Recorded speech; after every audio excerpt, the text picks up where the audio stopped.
think this is like a pick'em game, like essentially a toss up. And the interesting part, so like next thing we'd like to do is get in a score prediction before we wrap. But I say that because I think about like the Nebraska game, like when, before like that Saturday that we wrapped up the week before Nebraska, I was like, man, this is going to be a cakewalk. Like, you don't have anything to worry about, blah, blah, blah. And then Wednesday we had the call with Greg. And then, I think the spread was like 3 and Right. like, and literally it was a 3-point game. So I guess I say that to say, what is your score prediction, knowing that it's a pick'em game, and does that sway you at all with your score prediction? Not really, because in a pick'em, I tend to always lean towards the home team anyway. So I think you can pretty much tell where I'm going with this. I'm not happy to say this. I just I don't know. Like, maybe I need to be on the couch right now because I'm psychologically like, because here's the thing. There's nothing more to be able to come on this, we do this post game show and we're like, gosh, that's a huge win, right? Just got Maryland at 3:30, no less. Not at midnight. And not at midnight when me and you are trying to keep our eyes open with 2 picks. Oh man, that is way past my bedtime. I know it is late. I know it is, but like to be on here and it's like, okay, gotta take care of Maryland, and it'll be hard not to get excited for 2 things for me: Thanksgiving, because I love to eat, and 2, Ohio State, right? Like, it'll be hard not to, like, you can't lose past Maryland, right? We've seen Ohio State almost lose at Maryland against Maryland right before Michigan. So, like, you can't look past Maryland, baby TT. But my gosh, that will be awesome. So it's nothing more that I want than that scenario. But also, I just also know how, like, this could what can happen on Saturday, and yeah. All right, what's your score prediction? Who's your winner?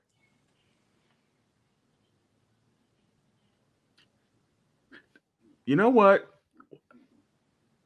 The hell with it. Michigan 35, Penn State 31.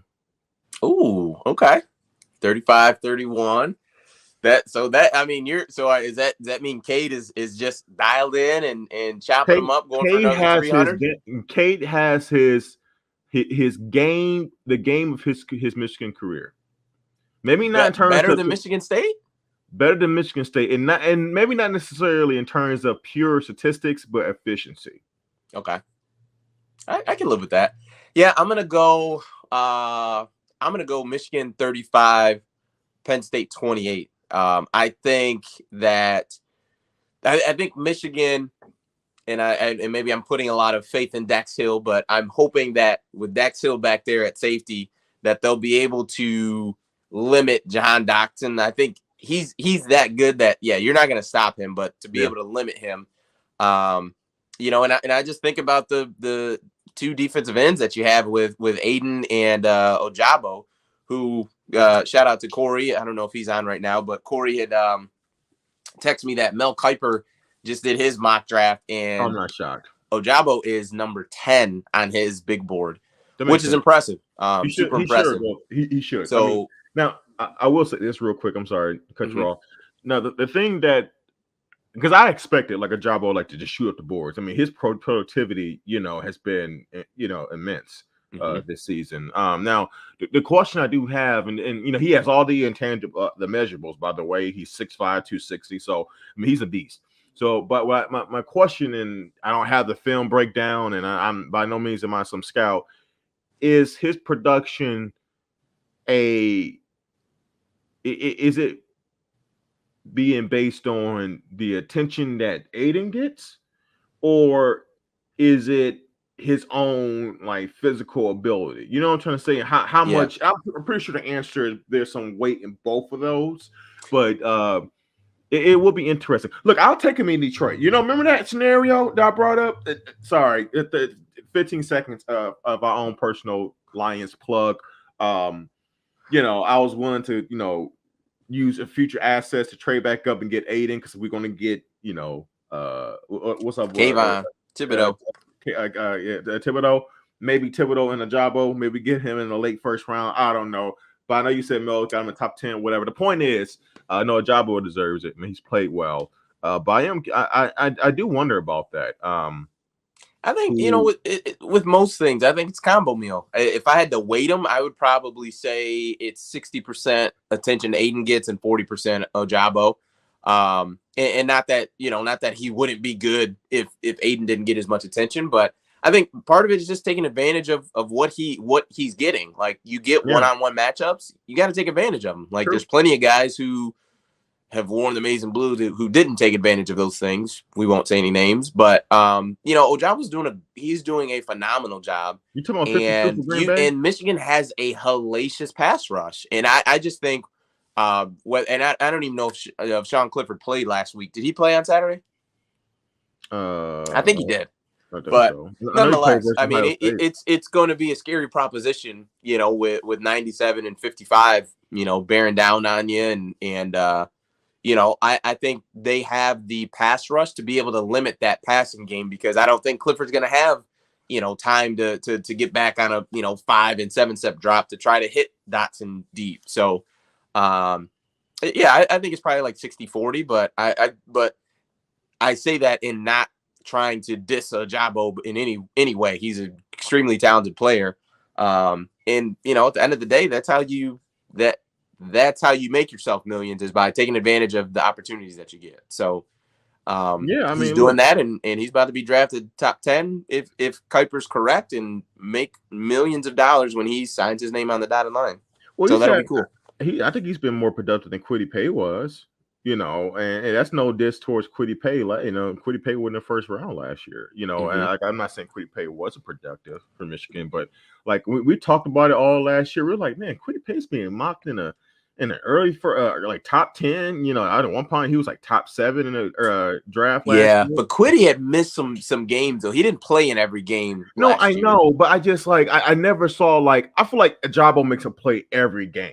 You know, I got you. Like it's a sack or strip sack or pressure. Like, there were some games even when Kwity Paye would be out there, I'm like, I don't really see it. I think he's a good player, but you know, like, he's not jumping off the screen. There are times Ajabo really jumps off the screen with plays, you know. So kind of like Rashawn Gary. Now you gotta feed your family, right? You gotta feed your family, right? By the way, that's from the Amazon special. Cards. You know, Rashawn Gary was roughing it on the sideline, trying to hype up his teammates like he's some kind of leader, and he's playing well for Green Bay though, so that's good. He's representing. Yes. That dude would not get re-signed. He will not get past his 5th-year option. Bucket. Not saying he won't get another opportunity somewhere else, but please, bust. Anyway, potential. Oh, that's all. You know what? That's what we're good for at Michigan, right? A lot of potential, a lot of hype, but substance. So, Dre, you got 35-31 Michigan winning. I've got 35-28 Michigan winning. I saw a couple scores of 35-17, so just a dominant performance. If, let's say, Michigan comes out of the game, and let's say it is a 35-17 game, are you going to feel better about the Ohio State game, or is it not really? Is it a week-to-week thing to where you need to see how they look against Maryland and go from there? It's week to week, and to be honest, man, like at this point, like either way, I'm going to be concerned about Ohio State. One, because of the recent history, and two, because of just, you know, what they do well versus what we do, what we do well. You know, so I mean, like, either way, I can't see. I'll put it this way: I can't see a scenario like 2018 when I'm going into the Ohio State game. You know, basically like Icarus flying towards the sun, and I'm like, I want everything. We are flying away. And all of a sudden, you know, my wings, you know, fall off. You know, like I don't see it like that. I'll never probably be like that again. But no, I mean, I still give us, a puncher's chance for Ohio State this week, next week, and that's pretty much what it's going to be. It's not going to get past that.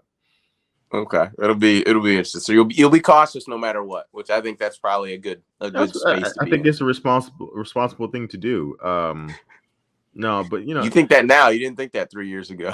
I didn't. You know, like I was talking. I was, you know, talking real dangerous 3 years ago. I mean, I'm over here talking about I want it Alabama. Like, I'm like, bring on Bama.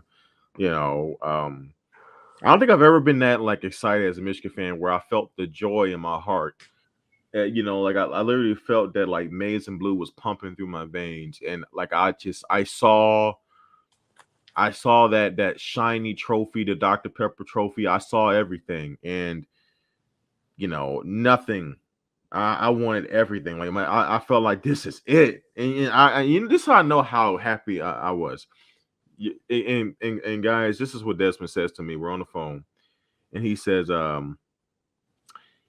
he's like, man, I can hear the joy in your voice. Like I can just hear the joy in your voice. And that I was so all these people like, you're so negative. Like, no, like I love University of Michigan, and by all means, I've had my slappy moments. And I've been literally slapped in the face for it. And hey, it is what it is.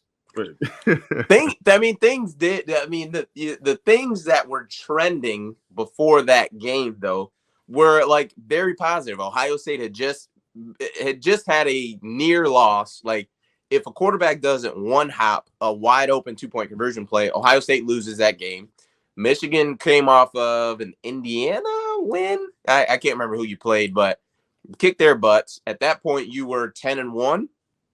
Going into that game and looking really good, and they were struggling and limping into the game. So I can understand why you were very excited about that game. And then but once again, like you just said, it's up to the players, like not the fans. Like we can be excited and is dialed in as we want to be. That doesn't matter. It matters how guys come out and play football on Saturdays that are in maize and blue. Not us. At some point, and it will. I mean, at some point, Michigan will beat Ohio State. I mean, like it's just the natural order of the natural balancing and things at some point have some kind of pendulum swing, right? It will happen. I don't know when, but it will. This could be it, man. It could be it. But it's just like when the series has been this much so heavily favored towards one team, you'll be a fool to like go into the game like, oh yeah, this is the year, like I mean maybe, and it's just part of it, and it's like I said, it's up to the team to change that for the fans. It's up to the team to instill true confidence. Like, oh no, we've done it.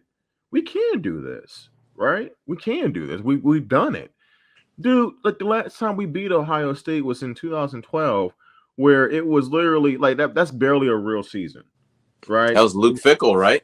That was Luke Fickell, right? That was Luke Fickell, and they lost Terrell Pryor, and really I thought it was like a BS allegation anyway. I think he cited some memorabilia or sold some memorabilia or whatever it was, but anyway, like it happened, and look, we still got the game. I was still happy, but other than that, like we just haven't got off the mat against those guys. No matter with our best teams or our worst teams over the last 15 years. So it just is what it is.